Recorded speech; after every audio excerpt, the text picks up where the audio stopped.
Hi, it's Laura again from Sunny Travels, and this video is about Fraser Island.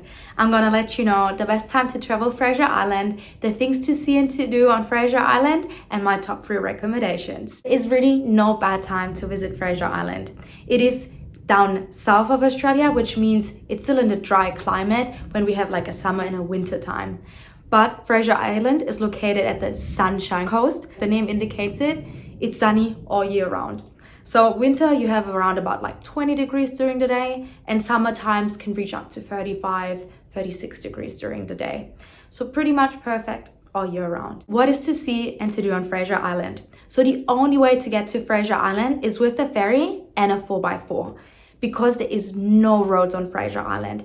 You have to 4-wheel drive along the sand beach, which is also called the 74 Miles Beach. One of the highlights on Fraser Island is Lake Mackenzie. It looks like a beautiful beach, but it's actually a freshwater lake, no fish in there. Great to take amazing pictures.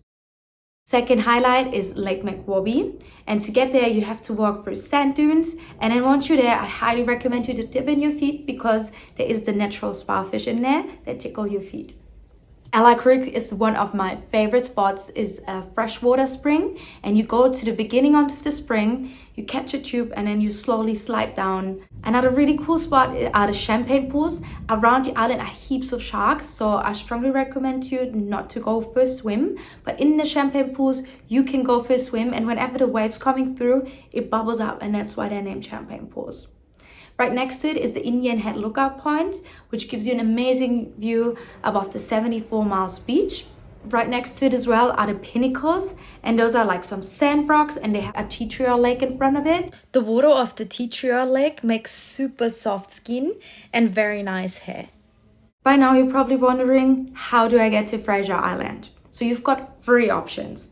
First of all, do it yourself. That is an option if you already have a 4-wheel drive or if you're wanting to rent a 4-wheel drive.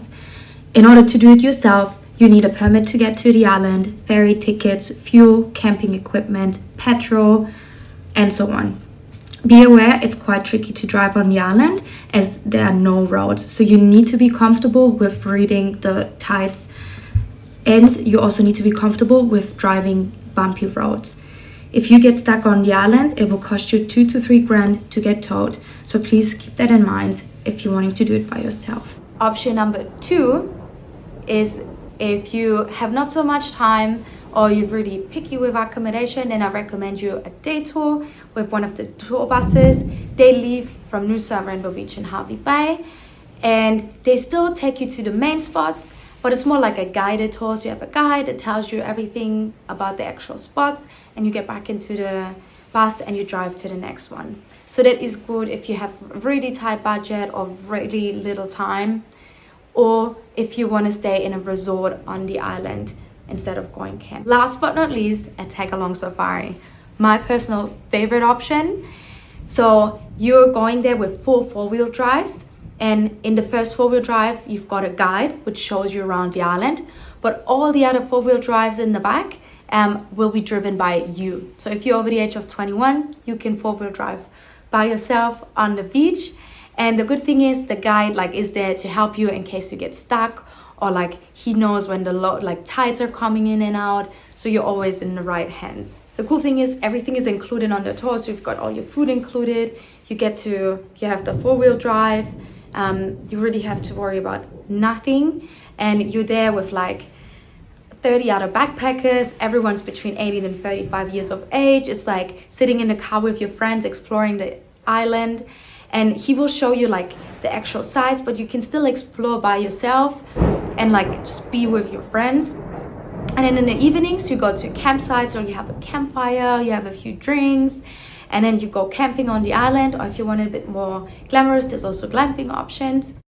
Down below are my top 3 recommendations. So it's all 3 different 3-day, 2-night tag-along safaris. They're starting from different locations. The first 2 leave from Rainbow Beach in Noosa, and the third one is leaving from Rainbow Beach.